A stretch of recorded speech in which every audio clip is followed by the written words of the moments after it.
Welcome to the Safeguarding and Domestic Abuse sector for professionals working in the world of safeguarding and domestic abuse, and for anyone who believes in harnessing the power of sector-led learning and improvement. The conversation unfolds week by week, season by season. In this space, expect to hear me talk about this work which has the ability to change lives, alongside having powerful conversations with those who are taking action and can inspire us on our learning and improvement journey. This is the Safeguarding and Domestic Abuse sector. Today, I'm speaking to Helen Tudor, entrepreneur who specialises in helping entrepreneurs get the best out of LinkedIn. Expect to hear us talk about why LinkedIn can be used to network, to build your profile, to find people and opportunities, and how it can ultimately become a supportive and nourishing space to build real connection with people who care about the same things that you do. Hi Helen. Hi Donna. Thanks for coming. Thanks for having me. Happy to be here. Thank you. Helen, I'd love you to tell us about your backstory, if you would, and what led you to LinkedIn. Oh, it's a sad backstory. You sure you want it? It's a sad Definitely. story. It's like the X Factor backstory where everyone like gets on their feet and cheers at the end. So, oh, LinkedIn, I would say like LinkedIn saved me, and it really did. It saved my life. Like it took me from being completely broke and overwhelmed and afraid and unsure and just not knowing what I was doing, to where I am today, which is not broke and a little bit less overwhelmed, a little bit more confident, and a little bit sure of what I'm doing. No, it really did. LinkedIn, I found LinkedIn completely by mistake, really. It wasn't something that I was particularly looking for. I didn't know anything about it, never heard of it. Still have never read a book about it or watched a training on it or watched a YouTube video on it, right? It wasn't even in my world. So when I found LinkedIn, it was a particular day when I realized that things were pretty dire. I was 30, so I'm 45 now, so 15 years ago, nearly 45. So I was 30 years old, two small children. I think they're about, well, I can't do the maths, but let's say they were about 5 and 8. Single mum, just avoided having my house repossessed by my uncle buying it and renting it back to me. Was in a lot of debt. I was in about 90 grand's worth of personal debt. I was like just in this position of not opening my post. Like I didn't open my post for about 2 or 3 years, not answering my phone, like just getting through the day to day. I was working as a reflexologist, which I absolutely loved, but I was making £40 an hour. So I'd do a session, and then I'd go straight to the shop and I'd buy some food and I'd go and put £5 worth of petrol in. You know, when you put petrol in, well, you might not, Donna, because you've had a lovely career, but I never had a career, never had a decent job. So, you know, I was a self-employed therapist, and I'd just kind of go to the petrol station. I'd be like putting it in, going like zzz, zzz, zzz, zzz, to get to a fiver, and then I'd like pay my fiver. That'd give me, then I'd put another fiver, onto pack lunches for the kids and stuff like that. So I really was living like that cash in hand, obviously paying my taxes, but you know what I mean? I was literally like earning some money, spending the money, earning some money, spending the money. And I was like, I was 30 years old, and I had 2 children, and my mum and dad would like buy the kids school uniforms, and like my dad would take me food shopping and stuff like that. It was grim, Donna. It was grim. Although I should say, I was never really in danger of running out of food or anything like that. So it's not that dramatic. I wasn't eating out of a bin or anything. But like, my family were really supporting me, and I was very lucky to have that support, and I know not everyone is. And my previous career was actually in the council. So I worked in the council in social services and client finance. I gave that up when I had my kids, and I started this reflexology business, which I did love, but it just was nowhere near making ends meet, really. And all the debt had come from 2008, 2009 housing crash, and my ex-husband being a builder, and we were massively overexposed and all that jazz. So I was kind of like in this position, and I was in the shop with my £20, and Sheila at the shop says, that's I go around, I'm adding things up in my head, but the kids are driving me mad. And I like go to the shop, and Sheila goes, that's like £24 something. And I was like, oh, Sheila, I've only got £20. And I just remember I went bright red, big rash all over me. I was like, started having a panic attack. The kids are crying. I'm like, Sheila's going, it's fine, we can just put some stuff back. And we were like choosing what to put back. And I remember I just went and I sat in the car, and I thought, oh my God, that is it. Like, I am so sick of being broke. I'm so sick of like not being able to provide and having to ask my family and stuff. And I sat in the car and I cried. But then I went home and I was like, you know what? I've got to do something different, and I've got to start a different type of business that doesn't involve me going out and rubbing people's feet for cash, because this just isn't going to work for me. Like, it's not going to get me out of where I'm at. So I actually just opened up an old laptop, and I was looking for business networking. So I realized that one of the things that I loved was helping do my own social media. So I got all my reflexology clients through Facebook and Twitter. How long ago it was. And I thought, well, I can do it for me. I could do it for other businesses in Warrington, where I live. So I thought, right. And I wrote down, if I made £2.5 a month, that would completely change my life. So I need 10 clients paying me £250, and I'm going to do the Facebook and Twitter for them, and I'm going to help them get clients. That was kind of my business model, back of a fag packet, like, idea. And then I went on my laptop and I was like, how can I get some clients? Like, how can I find these clients? And at the time, I was obviously broke. I had quite bad mental health problems. Like, I'd been in the Priory when I was a teenager. Like, I had quite bad panic attacks, very low confidence, didn't like speaking in front of people, which I know is ironic now because I speak on stages all over the world and I've never stopped talking. But anyway, and I couldn't get to anything. So when I was looking at business networking, I was like, oh, this is like £15. Which I haven't got, and I've got to go and stand up and say my 2-minute pitch, which I definitely do not want to do, and it's at 6 in the morning because it's done by a man, and I've got 2 kids I've got to get to school. So I was like, business networking is not going to help me. But the next thing down on whatever it was then, it was probably like Yahoo search or something, because I'm so old, was like LinkedIn. And I was thinking, what is this? And it was like business networking platform, and I thought, right, what is this? I clicked on it and I thought, okay, so it's not going to cost me anything, which is great because I've got no money. I can just set up a profile and have it like a website, like a landing page, and I don't have to go anywhere or speak to anyone. This is brilliant. I love it. And I remember thinking, this is great. And I set up my first ever LinkedIn profile, wrote a headline, wrote a summary that spoke to this ideal client. You know, like, I think my first ever headline, which I wish I took a picture of because I feel like would be quite interesting to see now, but was something like, helping small business owners in Warrington sell more and look better online using Facebook and Twitter, £250 a month, right? And that was my first ever headline. My first ever profile just spoke to that ideal client. Then I went and connected with everybody I could find in Warrington that was on LinkedIn, which I did because in those days there was no restrictions. So I probably asked to connect with about 2,000 people, just pressing the buttons. And then I sort of like had a profile that just said, I do this thing. I'm a single mom. I want to help businesses like mine be successful online. It's £250, 10 spaces. And then I really kind of forgot all about it. And it was only really when I looked at LinkedIn again, I had all these DMs of people saying, hi, Helen, thanks for the connection. Like, this looks great. Have you got any spaces remaining? And I was like, yeah, go on then, I'll let you. And I got my clients, and it just like, I just found that it gave me a way to get clients for a business that meant that I didn't need to go anywhere or do anything or speak to anyone. So it was all born out of my own mental health problems and lack of funds, to be honest.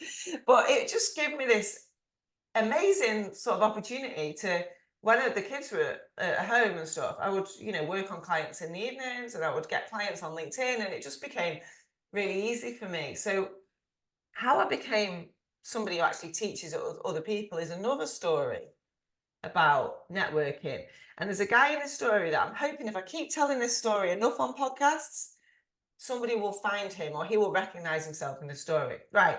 So fast forward 7 years. Yeah, the business had grown. I made tons of money. I was filling my car up without even looking at the petrol pump. I was like living like a millionaire. I had my own offices, was running an agency, had my own parking space, had inspirational stuff on the walls, Donna. It was, I made it. Deeply unhappy hated it, but I'd made it because I was making money, right? Like, I hated working for clients, I hated having staff, but anyway, I had 11 staff and it was horrible, hated it. I didn't hate all of it, but I hated a lot of it. But anyway, I was at an event. Now, at this point, I've got more confidence, I'm happy, I'm going to more stuff, and I can stand up and do my 3 minutes and all the rest of it. And I was speaking to this guy, and we were sat next to him at this table. I'm pretty confident it was Warrington Sports Club. No, Warrington Golf Club. It was a business networking. I think it was 4M, which I later got ejected from. That's another story. And I was sat there, and I talked about LinkedIn in the no, I hadn't talked about LinkedIn. I talked about all the clients that I had. And what happened is that he said, how are you getting all these clients? Because, like, I like, how do you get all these clients? And I said, I get them from LinkedIn. And then he said, that's not how LinkedIn works. And I was like, no, that's how it works for me. I just do these 3 things every day and it works for me. And he said, no, that's not how LinkedIn works. And I was like, no, honestly, it does, random man. That's how it works for me. And I showed him how I did LinkedIn. Just did these 3 things a day, grow my audience, engage with my audience and post content. And how I had a profile that spoke to my ideal client. And then he went away. And then the next time I saw him, he said, oh my God, Helen, you'll never guess what. I was like, what? And he was like, it only works. And I was like, I know it works.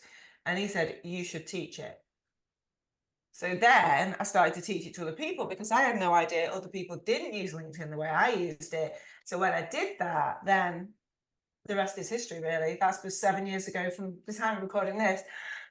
And that business has just gone absolutely wild and grown and scaled, and it's been absolutely fantastic because teaching people is a lot easier than doing things for people. So now I spend my days teaching this process to people, and people love it and they get great results, and we all live happy ever after. So that's kind of the story, I guess. Wow. And I always imagined it was born from this high-end strategy. Exactly. Okay.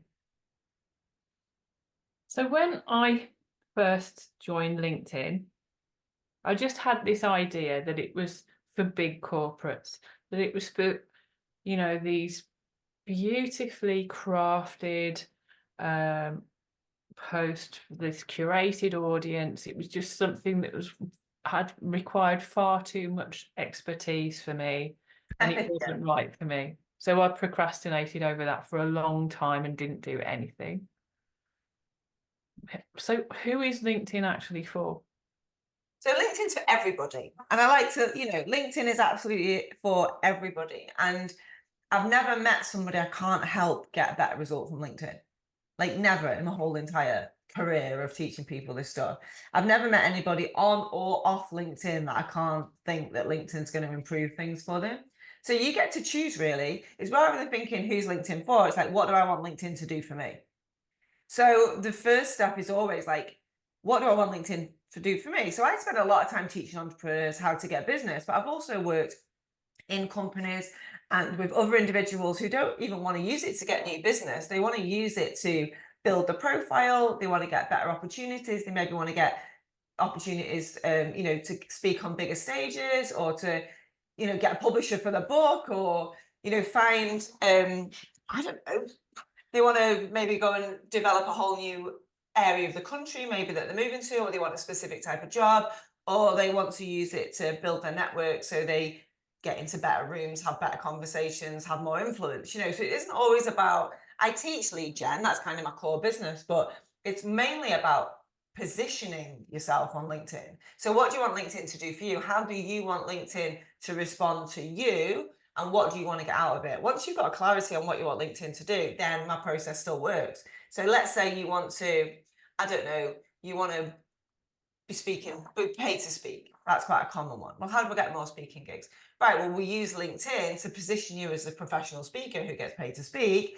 And then we do lots of research around events and event organizers and people who are booking speakers. You network with other speakers who know where all the good gigs are and all the rest of it. Speaking agents are all on there. So it's like, it's for everybody, but you need to decide, what do you want LinkedIn to do for you?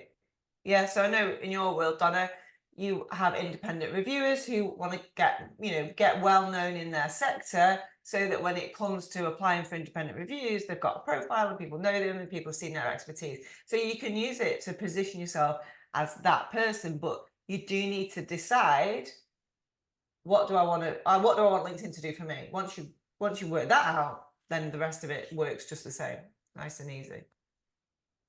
And sometimes it's not that easy to know what you want it to do for you. No, and that's, to be honest, is the bulk of my work. When I work with clients one-to-one, they come to me like, oh, you're going to give me the tips and tricks and hacks and, what time to post on LinkedIn or how to write a post that gets engagement. And I'm like, you're asking the wrong question. Like, you know what I mean? People ask me these questions all the time. And it's like, that's like a minor tweak that you'll make right at the end. They'll give you maybe like a 2% edge, Honestly, the foundation is really important. What do you want LinkedIn to do for you? When we know that, who are the people that are going to move the needle for you? And then what do they want? And then we can position ourselves on LinkedIn to attract those people. So yeah, the hardest thing really is not the strategy. The strategy works no matter what. The hardest part, or the bit that needs the most thinking time, is what do I actually want LinkedIn to do? And how am I going to know when it's working? And once you've got those two things down, then the strategy just makes that happen. But you have to have that in place first. There's been a nice offshoot for me in terms of what I thought I wanted to do with it, and now many, many new offshoots. So I never knew, for instance, that it would be quite nice in an evening, living in a house with 2 teenagers. It's all a bit teenager-ish, and I want an adult kind of level discussion, and to be part of looking at something that I'm interested in. Yeah, so it's almost like a substitute for watching some TV. Yeah, and that's what a lot of people cozy say. Up at night, And people can't believe that, because they just see LinkedIn as this kind of like boring, stale, I just need it for work or when I need a new job. But actually, when you actually get in there, the thing about LinkedIn is it's where the grown-ups hang out. Yeah. It's where the grown-ups are. Yeah, that's where they talk, they share ideas, they have discussions. Like, forget the noise on LinkedIn, forget the people that use it for marketing, right? Because marketers ruin everything. So Gary V famously said in about 2005, and he was dead right? So forget the people who use LinkedIn just for marketing, or the marketers or the copywriters that use it, and actually look for the people who you're interested in networking with, if you want to call it like that. Like, proactively find these people, go and reach out to them and ask them to connect. You don't need to write a personalized connection request. You can just ask them to connect, and then really build an audience of the people you're interested in networking with and getting to know, and the people that can help you in the future, or maybe you can help them, and be really proactive about who is in your network, and then be proactive about who you're engaging with. So who you're commenting on and who you're like engaging with, and you're building conversations and having those conversations publicly, not privately. So I'm not a fan of DMing people and starting to build conversations privately. It's very much like, do it all publicly, so you can all share in the discussion, and more people will get to know you and more people will get to know them, and then you can really help each other expand your networks. It really is networking on steroids. It's like old school. If you're conversing with somebody online and somebody who knows them sees you do that, you automatically become into their sort of network, and then they're more likely to want to speak to you, right? And it's old school. It's a bit like, oh, didn't know you know Sally, and oh, I used to work with Sally at so and so, and it's a bit like, and it's kind of like you can create that proactively by being in LinkedIn just for the fun of it, just for the spending some time in there, having some conversations, adding some value in the comments, sharing your ideas, sharing your thoughts, becoming a thought leader, which is a cringy kind of thing to say, but when it's done right, it's really powerful. So by sharing your thoughts, your ideas, your opinions on things, and I know we've talked about this, Donna, like sharing your thoughts and opinions, what I call like having a hill you're prepared to die on. So like having a 1 or 2 or 3 things that you are prepared to defend to the death, that you truly believe in, that are aligned with who you are and your values, when you talk about these things, there'll be people out there who are so drawn to that, and there'll be people who are repelled by that, and there'll be people who want to discuss it and debate it and argue with you in the comments, and that's fine. You know, you can have some real high level, intelligent conversations that really position you as the expert, as the go-to person, that will, it just creates these opportunities. And like you said about spending time in the evenings, when I realized that I could scroll through LinkedIn and spend 10, 20 minutes while I'm watching Netflix, whatever, just having conversations or just commenting on stuff and just supporting other people, those opportunities then that come from that, those sliding doors moments where someone sees a comment and then they comment and then they see you're friends with somebody and then they send you a DM and be like, oh, you know, hi, oh, I just saw you posting on LinkedIn, or I saw you comment on LinkedIn and XYZ, I've got this event I'd love you to speak at, or I've got this idea I'd love to share with you, or I've got this opportunity. Like, you're really multiplying and maximizing those opportunities by being present and engaged on LinkedIn. Whereas if you're scrolling through Instagram, TikTok, Facebook, don't get me wrong, I do those things as well, you're not really creating opportunities for yourself. Absolutely, you're getting some downtime, you're getting entertained, you're getting, you know, you're switching your brain off, which is fine. But you really can't waste a second when it comes to LinkedIn, because every conversation you have is opening up an opportunity for more people to find you and see what you do. So super powerful. Super powerful, and also a space for not only positioning yourself, but you could make a heart-to-heart connection, because Yeah. somebody is a bit outraged at that article and you can connect with them because you're outraged that that has happened. Like, it's almost, there is the side of it that you get from Facebook and Instagram, because you might make those kind of connections there, but unexpectedly for me, there are other professionals who feel it's the same way as I do, Yeah. and I can really connect with that. There's something special there. And just think, I didn't expect that. yeah, I mean, in the old days, we'd go to events, wouldn't we? We'd go to industry Yeah. events, we'd go to, you know, we'd meet people and we'd have a conversation over a coffee. Not maybe, I mean, that still happens, of course, but it's just like doing that, but in your pajamas. Like, you don't need to go to the conference in London and, you know, sit through a load of stuff you don't sit through and then just have that sort of chance meeting. Of course, there's a place for all of that with business networking, and whether you own your own business or you're within, you know, within a business, there's always a place for that. But this is a way of doing that without having to, you know, put a bra on or brush your hair, which is quite thrilling for me, because I'm Or quite spend 795 on a conference ticket. or spending on a conference ticket. And that's another thing to look at events. You don't have to be there to be part of the conversation. You can share, you know, your thoughts, and you can say, oh, this looks like a great event and this speaker's great, and you know, that kind of stuff. And you can get in a conversation without even being there, which is, again, great opportunity. Yeah. Okay, this is juicy stuff. So this all sounds amazing, and I've also been in this place. It sounds like it would take you years to establish this. Like, where do you start? It's too much. It's too much of a hill to climb. I haven't really got time. I guess there's a big chunk of me that was doing that as well. Yeah, Is time there is just an easy starting place? yeah, the thing is, as soon as you start, you start. And the thing is with LinkedIn, the name of the game for me is profile views. So no matter what you want LinkedIn to do for you, the more people you can get to come to your profile and read what you've written there, the better this is going to be for you. Yeah. So it's very easy and it's very rewarding to see your profile views going up, because the LinkedIn will measure that. So you can go to your stats on LinkedIn, go to your profile views, and it'll show you in black and white, you know, you had, like, I used to average about 5,500. I'm right down at the moment to 2,500. So I'm just like, I need to get that number back up. So you kind of like competing with yourself. So if you go on your LinkedIn, and I suggest you do this if you're listening, right? Go and look on your LinkedIn right now, and I bet your profile view is probably about 17 or something, right? If you're not using it, yeah. So it's just kind of like people that have fallen into your profile, have accidentally stumbled across you looking for someone else, right? So like, go and have a look at your profile views. It might be in the hundreds, it might be in the thousands. It doesn't matter. You're not competing with anybody but yourself, right? But write that number down or screenshot it. Then do these 3 things on LinkedIn, right? So go and add some new people, yeah.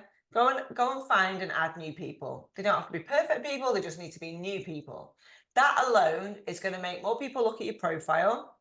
And the more specific you can be, the better, obviously. You know, if you help finance directors with something and your headline says helping finance directors and your profile talks about finance directors, then the more specific you can be here, the better this is going to work. But you don't always need to be, yeah? We're just going to add people. People could be people local to you, could be people in the same kind of industry, could be people in the same company as you. It doesn't really matter, right? But go and add 10 to 15 people. That alone is going to change your experience of LinkedIn forever, right? Because they're going to be new people. Yeah, new people that didn't even know your name yesterday. That from a positioning or a marketing point of view is like priceless, and it's not going to cost you anything. It's going to take you about 3 seconds. Yeah, go and search for some people, use a job title or use an area and go and add 15 people. Super simple. The second thing is go and look at your feed. Now your feed, if you've not used LinkedIn proactively, will probably be a mess. It'll be a mess of people you used to work with, people that you don't really like, people that you don't really know, people that just get on your nerves, right? And that's quite normal. So that's what people think LinkedIn is. Yeah, it's that mess, but it's not. That's just because you've not done any engagement. You've not shown LinkedIn what you want to see, right? So it just serves up any old stuff you don't want to see. So go through your feed, unfollow people you don't like, disconnect with people you don't want to ever see again, and just like try and tidy it up a little bit. But go and comment on 10 posts that you see that are reasonably interesting. You know, they don't have to be the most, you know, incredible content you've ever seen, but just some maybe people that you know who've maybe won an award, people that you like that have, you know, got some new offer coming out. Could be somebody who's been to an event. Just comment on 10 things. You don't need to massively add value at this point. You don't need to massively like contribute to the conversation, but just be like a simple, what I call like a vanilla comment, you know? So like, congratulations on winning that award, Gemma. I really think your dress is lovely. Hope you're well, or something like that, if you know them, for example. So very simple, you know, very short, doesn't have to be massive. Do that, 10 comments. And then the next thing to do is to do a post. Now, a really solid post you can do from listening to this is like, I've just listened to Donna's podcast and Helen Tudor was on it, and now I'm back on LinkedIn. Good to be back, or whatever, right? And just tag us in and we'll be dead happy because you'll be giving Donna exposure, you'll be giving me exposure, and we love it. But it just sort of gets you over that, like, I don't know what to post for my first post for ages, yeah? But the thing is, no one will know if you've not posted for ages because no one cares what you're doing because they care about what they're doing.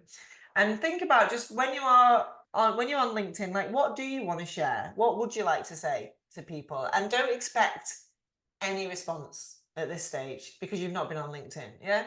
So those 3 things of adding some new people, doing some comments publicly, and putting out a post or 2. They're like the steps that I do every day, if I'm being very disciplined. But every single day, I'll add new people, I'll engage with people, and I'll post content. And I've been doing that for 15 years. So when I do it, I get great results, yeah? People will comment, not loads. I don't get loads of engagement because I'm not looking for it. I'm not trying to get loads of comments. If I wanted to get loads of comments, I mean, at the time of this recording, we're in the run up to an election. So I'd post something political, or we're in the middle of the Euros football at the time of recording. So I'd post something about the football. Going to see Girls Aloud tomorrow, might post about that. Right, so like post about something that people will just comment on if you really want to get comments. But actually, I want to use LinkedIn to get clients. So I'm not really bothered about LinkedIn, but really bothered about engagement. But, you know, I will get more responses if I post than if you post, if this is the first time I'm posting for a while, because not many people will see your stuff. But over time, consistency, showing up, just doing these 3 things, not taking more than 20 minutes a day to do them. I don't want to LinkedIn all day, but just log into LinkedIn, add some new people, do some comments, do a couple of posts, log out. That will really move the needle on your profile views, and you'll be able to see that probably within 24 hours, 48 hours, you'll see a difference, and that can really spur you on to keep going. So could it even just be a few words? You don't need the fancy graphic, you don't need a video. Could you just start with start with a couple of lines, honestly. You don't need to write long form content, you don't need to do video, you don't need to have branded stuff. If anything, like, I feel like that loses a bit of its shine on LinkedIn because it looks like you're trying to market on LinkedIn. Whereas what I like is kind of like just down and dirty, scrappy, here's a couple of lines about something that I thought today. I think that works a lot better. Personally, obviously, if you're a copywriter or you're a content strategist, you probably disagree with me. But for most of us who just want to use LinkedIn to get more of whatever it might be, whatever opportunities we're looking for, the more us we are, and the more open and honest and chilled I think we are on LinkedIn, the better. You know, if you are a very serious professional person and that's how you want to show up, then that's fine.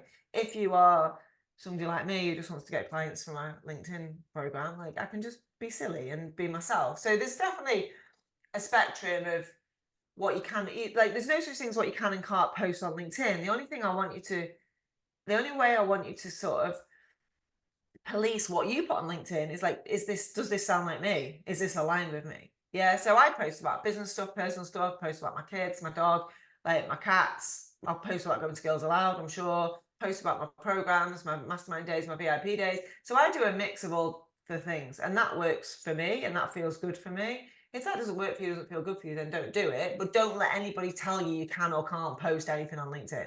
You know, if you love doing video, do loads of video. If you love writing long form content, write long form content. If you love putting pictures up, put pictures up. So try not to force yourself into thinking this is the only way to do LinkedIn. But for me, as long as you're showing up and posting and you are doing some engagement, do some comments, it'll work for you. Wow. Okay. So these are disasters of mine that I would love people to avoid. I'd love to hear your comments on them. Thinking your hair's got to look amazing.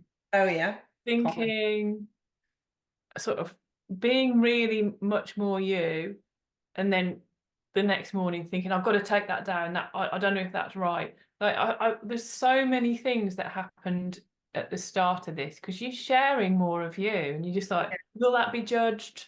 You know, was that right? So it's all of that normal and Totally something normal to expect. I still remember I was at this massive energy company, and they had a headquarters. I won't say where because you might know, I might be able to work it out. But it was a massive headquarters, and there's this huge floor to ceiling glass windows, this massive, you know, it's all very impressive. And one of the female, I think she was the COO, but anyway, it's a very senior woman.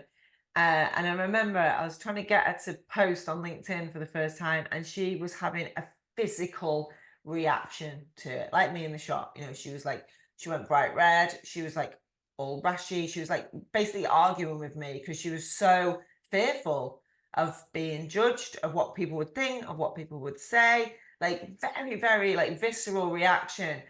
And you know, I leant over and I pressed post because I was like, it doesn't matter, most people aren't going to see it.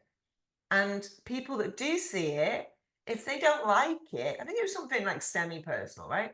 If they don't like it, they're not for you anyway. Like, you're the COO of this huge organization. If somebody judges you, like you don't need to prove yourself to anyone.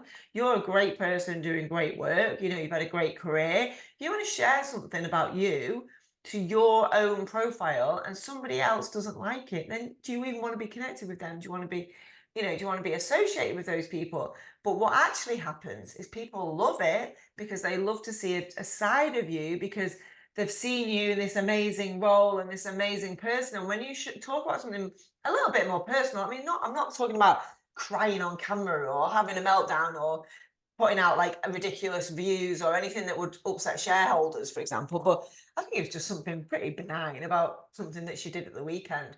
But people actually love it, you know. And I think when people just love to see the personal side of people, they love to see what makes somebody them. And you're going to LinkedIn on your personal profile to represent yourself, yeah, as a business owner, or yes, as a senior person, or yes, as somebody who's got a job or wants a job, but also as a human being.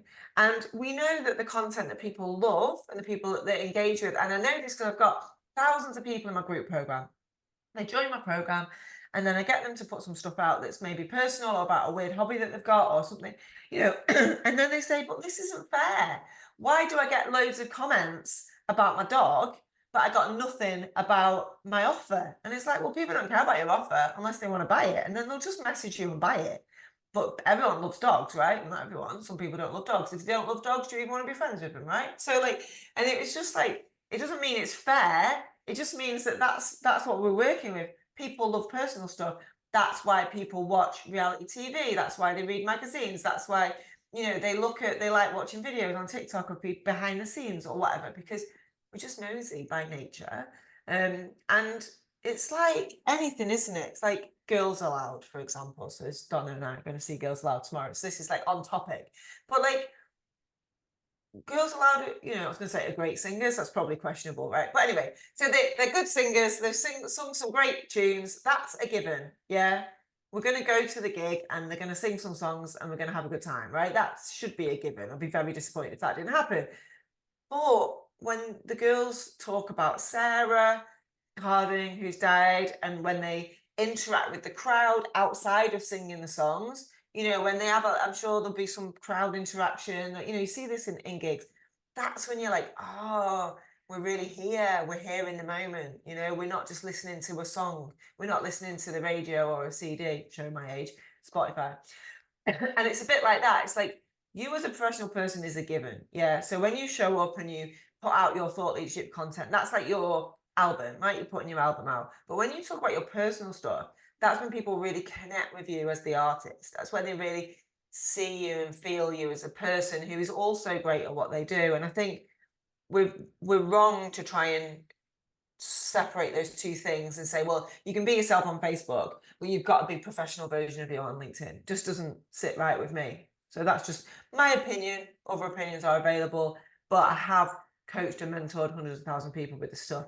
And what I know what people really want is they want people to work with them, invest in them, hire them, book them to do things because of them as a person, not just because they're great at what they do, because there'll be loads of people that can do what you can do. We know, and that you're the only person who can do it the way you can do it. But when you show behind that of who you are as a person, it just brings you into like a 3D, 4D, HD version of you. And that's very attractive and appealing to people.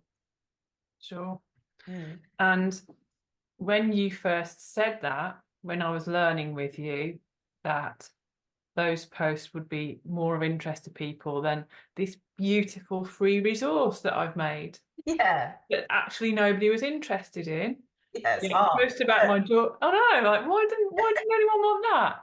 And then but I posted about something that's happening with my daughters, and everybody's commenting and sharing, and yeah. But this is it. So when I post, I can help. That's happened to me. Yeah. So when I post, I can help you with your LinkedIn. People are like, yeah, we know, we've seen you do that for years, and when I've got a couple of grand, I'll send it your way, right? But when I say my daughter, so my eldest daughter, like it's nearly coming up for a 2-year anniversary of running her LinkedIn growth agency, right? So she helps people grow. She just does the added bit for £97 a month. She's growing the agency. She's done really well. She's coming up for 2 years. When I post about that with a picture of me and her, people just lose their shit. Like, oh my God, this is amazing. Oh my God, teenage entrepreneur, isn't it amazing? Oh, he's such a good role model and all that, blah, blah, blah. It's the same thing. She still gets loads of sales off it. But it's like showing a personal story about myself and my daughter and like putting that out there. People just love it. Whereas me selling my stuff, no, they don't love it. They buy it if they want to buy it, but they're not emotionally connected to it. And that's the difference. Yeah. Yeah, that's a huge part of this. So there's many ways to work with you. I have worked with you in different ways, and it's certainly been absolutely transformational for me. But how can we find out more? Well, should you talk us through that now? Should we? Obviously, there'll be whatever you want in the show notes, Helen. But if people are starting out, for instance. I think there's two ways, really. It's either you want to learn how to do it or you want me to do it directly with you. I think they're the two ways to look at it, really. It's like, what kind of person are you? Like, do you want to come and work and be part of something bigger than you and be part of a community and all the rest of it? So that's when you buy the LinkedIn Mastermind. And the way people buy that, or the way people come into that, is usually through a free 5-day challenge. So I run these 5-day challenges. I've realized now I'm just like, I think I'm Beyonce and I feel like I just want to show up and shine and do my thing. So now I like run these huge 5-day challenges with thousands of people. I do it all from here, but I'm drinking wine and I'm wearing silly hats. So it's like, it's an experience. But I'm trying to make LinkedIn a bit more fun, right? So free 5-day challenge always coming up. The link will be in the show notes. And the next step for most people from that is to join the program, which is the LinkedIn Mastermind. The other way, some people are just like, that looks great, Helen, but I ain't got time for that. And I just want to get your expertise as injected directly into my situation, my circumstance as possible. So I have very, very, very limited space for private consultations, working privately with people one-to-one, but some people do want to invest in that. So there's ways you can do that as well. I've got VIP days, we've got, one-to-one and stuff. And so there's a couple of different ways, but it's like, do you want to learn it or do you want me to just basically do it with you directly? They're the two options. Fantastic. And the other option is to work with Katie, your daughter. Yes, or do you want it totally done for you, so you're just totally hands off? Katie can do the whole thing. She does growth now, but she also does engagement, and she will post content for you if you've got it. She doesn't write content, but she will post it for you, and she'll do things like polls and follow up and stuff. So she's growing her agency and doing really well and looking at Mercedes cars as we speak. Yeah, she's gone from a Fiesta to a Volkswagen Polo, and now she's like, oh, like a Mercedes. I'm like, well, do you want one? Wow. One, yeah, she's doing really well. Oh, go Working hard. And she's working hard, and she's, like I said in my post, I could definitely help her more, but I don't. I help her with clients, which are getting the clients, but I don't help her deliver. So she's really good and managed her own time, her own energy, her own money and stuff. So that's the big lesson to learn, isn't it? But it probably does help having me as a mum, yeah. It probably does, but the skills she's developed are just transferable, aren't they? Yeah, she's great. She's doing really well. So what I've done now is taken the lens off you, Helen, and onto Katie, which wasn't the intention of today. It's fine. Like I said, I've got very limited time. She's got loads of time. She's just like, I'll take more clients, Mum. She's got a great work ethic. So yeah, fine by me. Fantastic. Testament to you. Well, thank you so much for that chat today. Oh, thanks for having me. Yeah, I've loved it. So yeah, do have a look at Helen's stuff, because I just rave about it. It's been totally transformational for me and LinkedIn. So thank you, Helen. Thanks, Donna. Thanks for having me. Bye. Bye.